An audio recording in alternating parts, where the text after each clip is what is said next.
We're driving a 2023 Honda HR-V. Coming up, I'm going to tell you how the HR-V made a trip to Arby's somehow even more awkward. But first, information explosion.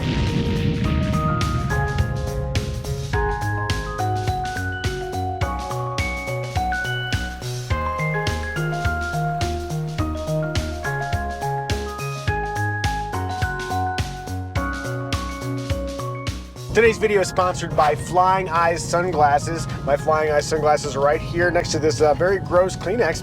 And if you'd like to learn more about Flying Eyes and why you should buy them, click the link in the description below. The Honda HR-V is all new for 2023. It's a small SUV, very affordably priced. Let's begin with interior. I really like this interior. There's a real unique organic feel to it. It's very functional, stylish, and unique. All of my favorite things. Yeah, I've described it as one of the most voluptuous interiors in the automotive business. I think it looks much nicer than an entry-level SUV typically would, and that's supported by nice touch points. It just feels nice. And one way that they did that is with the switchgear, like with a turn signal. It has sort of a substantial feel on the steering wheel here. The volume controls have a little click to them. I have no idea how much it costs extra to make it feel good versus awful, but I think it was money well spent. One complaint though about the volume controls and the cruise controls here on the steering wheel, the little switch here, it doesn't quite sit out far enough to get a good grip. So I feel like if I had like greasy fried chicken fingers that I might not be able to operate them correctly. I wish they stood a little bit more proud. What will be great for your greasy fried chicken fingers is the HVAC controls. Knurled! They are knurled! They're so knurled. Yes. Knurled means there's like a little pattern, a grippy pattern on these that makes them easier to operate. Two more interior style notes. There's an undulating pattern on the doors. I am told it improves strength, and it also helps hide scratches. I think it just looks interesting. Oh, and then we got to talk about this. It looks like you should be able to get honey from here. Yeah, every HR-V comes with its own swarm of bees. Sweetie, how's that seat feeling for you? There's a lot of support laterally, which I appreciate when we're driving on these curvy roads, but it's also quite comfy. I would appreciate more lumbar support, and that's one shortcoming of the HR-V is that they do not offer adjustable lumbar support. So I might be tempted on long hauls to get my inflatable lumbar pillow, but I agree, yeah, there's not a lot of pressure points. Generally, the seat is comfortable. I did notice though that it took a really long time to motor forward. Muzio impatience strikes again. We are an impatient breed. As far as space is concerned, I think that's another huge win for the HR-V. Sitting behind my preferred front seat position, headroom is great, legroom is great. The front seats sit up enough that my feet slot under it. There's a lot of space in the back there for an average-sized adult. I'm 5'10" with a long torso. You could even fit somebody in the middle seat if you were motivated, which is aided by the fact that the floor is pretty darn flat. One complaint for the back seat passengers, though, is that there are no rear vents included for the HR-V. For cargo space, we've got 24.4 cubic feet behind the second row. For the category, that is a reasonable amount of cargo space. Previously, the HR-V offered something like the Fit had, which is magic seats, where you could flip up the rear seat bottoms, and it gave you a little bit more flexibility. Because this shares a platform, it's a little bit akin to the Honda Civic, and also some parts from the previous generation CR-V. The platform no longer allows the use of that magic seat. Nonetheless, plenty of cargo space to work with, and you can fold down the seats for more space. There's a little underfloor area. It's very squeaky. It is a very squeaky, foamy floor area, and the little bins aren't all that huge. It's more of a sundry area than like an actual underfloor cargo area. That's it for smaller cargo up front here. This center console cargo is pretty deep. I think it's decently sized. And this area right here where you can sit your phone, you're a fan of. Both driver and passenger can access it, and both of us have our own USB port. Oh, and an unobstructed spot to put your sweetie drink. It's tall and it fits. Kiddo, how is it getting in and out of this car? It was pretty easy. I can just hop out or do a little step in. Just do a little step. And what about getting the car seat in here? This was a very simple install. The latch points are totally exposed and the door opening was adequate.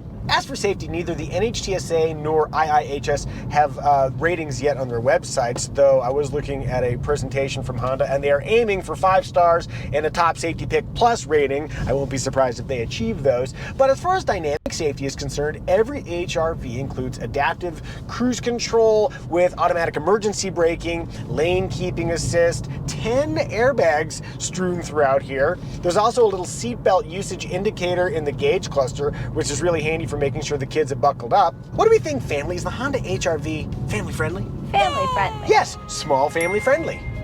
Rear window test. That it? What? Okay. Boop. Not all the way down. Armrest test. Okay, driving in a comfortable 8 and 4, it's actually kind of hard for me to get my elbows onto the inboard and outboard perches, but if I drive with my fingertips on the steering wheel, they can get there, and I'll be honest, that's a pretty soft armrest. I wish there was a little bit more padding underneath, but generally comfortable. It's even more padded on the outboard. I'm gonna go 85% on the outboard, 70% on the inboard. Hey!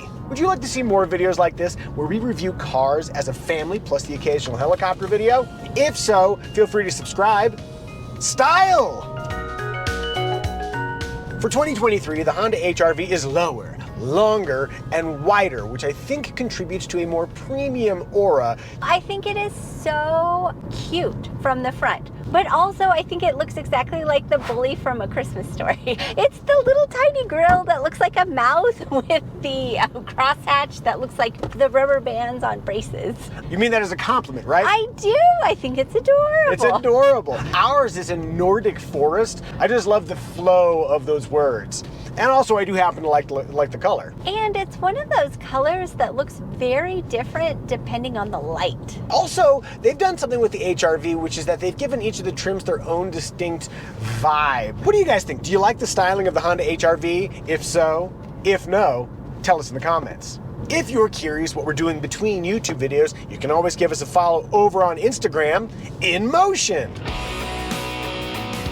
The previous HRV had a torsion beam rear axle, and this one has an independent rear suspension, a multi-link setup, and it drives with great sophistication. The damping is really well sorted. It doesn't feel like it's bouncing or moving or cheap, and the steering feels great. As I turn here, it's got the right amount of heft. It's just really dialed in, and it does have a lively feel too. When I come up the mountain here and on those windy roads, I will push it, and this thing clings reasonably well. I really like the dynamic nature of the HRV. It is a slow car. So some of the other people who have tested the HRV have noted that 0 to 60 times are somewhere north of 10 seconds. And that's really slow for a modern vehicle. With every car, you have to decide where you're going to spend the money, and Honda decided to make a premium driving experience that is not particularly quick. And it's teamed with a continuously variable transmission. And so off the line, it's a little bit slow to build that power. But what I've noticed is that when you're already driving floored, it gets up to revs pretty quick. Continuously variable transmissions tend to be terrible, but Honda has taken a lot of the pain out of the CVT. If you're going up a long grade, you are going to have that droning engine thing, but I think most people driving the HRV wouldn't even think about the transmission. Okay, that's what I think about the Honda HRV. What does Sweetie think? Evie's driving the HRV. My sense is that you like small vehicles because I've asked you that many times and that's what you said. This is a smaller vehicle. How does it feel size-wise? It's great. It's small. I like it. Well, that was easy. Take a left here real quick and tell me, how's that steering feel?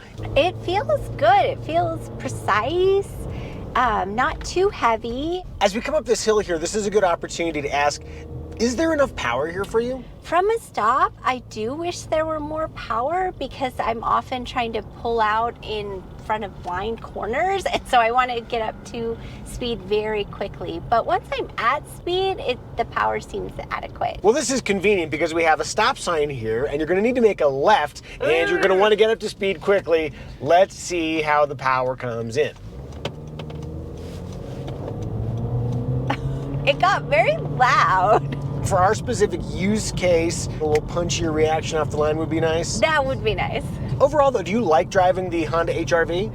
I do. It's a very approachable, fun little car. All right, Sweetie seems satisfied. I'm getting back in the driver's seat. Yeah, I think overall there is a lot to like driving the Honda HR-V. I forgot to mention also that there are a few drive modes to work with here. We've got normal, econ, and snow, and we live in the mountains where there is snow. We might actually use that. I'll also mention that we're driving the all-wheel drive version, and I wouldn't do any serious off-roading with it, but it's certainly capable of going on a little bit of dirt if you're feeling motivated. Before moving on, let me very quickly thank you. Perhaps you support us on Patreon. Perhaps you use the thanks button down there below, handily installed by the folks at YouTube. However you choose to support us or don't, we appreciate it. Though we appreciate it more if you do support us. Onward to Emotion Factor. I like the previous HR-V, but I'll be honest, this generation HR-V feels like a much nicer vehicle. It feels very premium for the price, and I think that has an emotional component to it. This doesn't feel like a value-oriented vehicle. It feels stylish, it feels fun. And also, it's so sensible. The HR-V checks a lot of needs and also a lot of wants. If you're feeling emotionally drawn to buy a Honda HR-V of your very own, I'm guessing you're going to need to sell your current car first. If you'd like to know what your current car is worth or how much you should pay for your Honda HR-V, click the Kelley Blue Book pricing link in the description below. Kelley Blue Book, the trusted resource for more than 90 years. Heading forward to Remarks. Remark number 1, infotainment. So a 7-inch screen comes standard on the 2 lower trims, but the one we have here, this is a 9-inch screen, which comes standard on the EXL. The smaller screen gets standard CarPlay and Android Auto. The larger screen gets both of those smartphone connectivity technologies, except they're both wireless. I like that there are a couple physical buttons, there's a volume knob, the icons are color coordinated, which makes it very easy to operate out of the corner of your eye. Really simple, approachable system. In the beginning of the video, I teased I was going to tell you how the Honda HR-V made a trip to Arby's somehow even more awkward. Okay, so I just recovered from having that COVID, and that wasn't great. But the first day that I was out and about traveling, I decided like, oh, you know what? I need to stop and get some food, and I'm going to stop at Arby's of all things. Not a great move when you're just recovering from gastrointestinal issues. Anyway, But you love Arby's. You know, a little horsey sauce, some curly fries. What can I say? I like what I like. You know, once a year maybe. As I was driving through the drive-thru, the parking sensor started to alert me to proximity to the vehicle ahead, which is a very normal thing when you're in a drive-thru. As it turns out, there is no dedicated button to turn off the parking sensors in the Honda HR-V. Can it be done?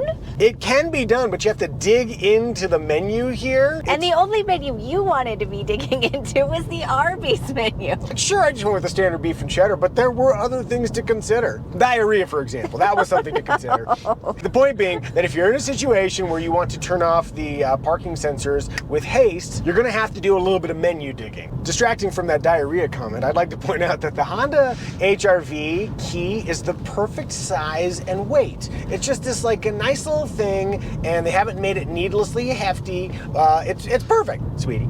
Yes. Can I give you a trim recommendation? Please, anything to distract from what we've been talking about. By the way, our trim recommendation is based on which trim gives you the features you would regret not getting, but at the lowest possible price. I'm going to recommend the mid-level sport trim, which starts a little under $26,000. To the basic trim, it adds blind spot warning, heated front seats, and my beloved, I will not give it up, smart key access. That's a $2,000 premium over the LX trim, but it has all the essentials. If you want to live even fancier, you can move up to the EXL trim like we're testing here, which adds a moonroof, parking sensors, both front and rear, dual zone climate control, a power driver's seat, leather, and that 9-inch screen. That's an extra $1,800 on top of the sport trim. For any trim, if you want all-wheel drive, that'll be $1,500 extra. As for fuel economy, the Honda HR-V performs well, but it is not the best in the category. For example, here's how the Kia Seltos fares. Among entry SUV competitors, we've got the Volkswagen Taos, the Toyota Corolla Cross, which has been updated for 2023 and we look forward to driving, and the Subaru Crosstrek. And if you're wondering what we thought about the Subaru Crosstrek, click up here. If we missed any remarks, feel free to leave them in the comment section. Synopsis! In thinking about the essence of the Honda HR-V, it's relatively inexpensive and it's so much nicer than it needs to be. To me, it is the Santa's Village of subcompact SUVs. So we live here in the mountains and there's this place called Santa's Village. It's an adorable little place to take kids, but everybody's so much nicer than they need to be. The food is better than they need to be. It's so charming and yet it's relatively inexpensive. Good job, Santa's Village. We love you.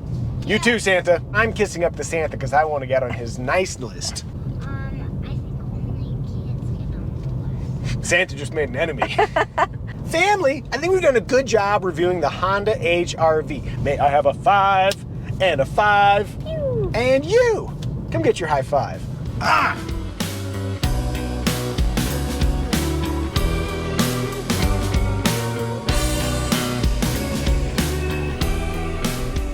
Ah! Sorry. My eye!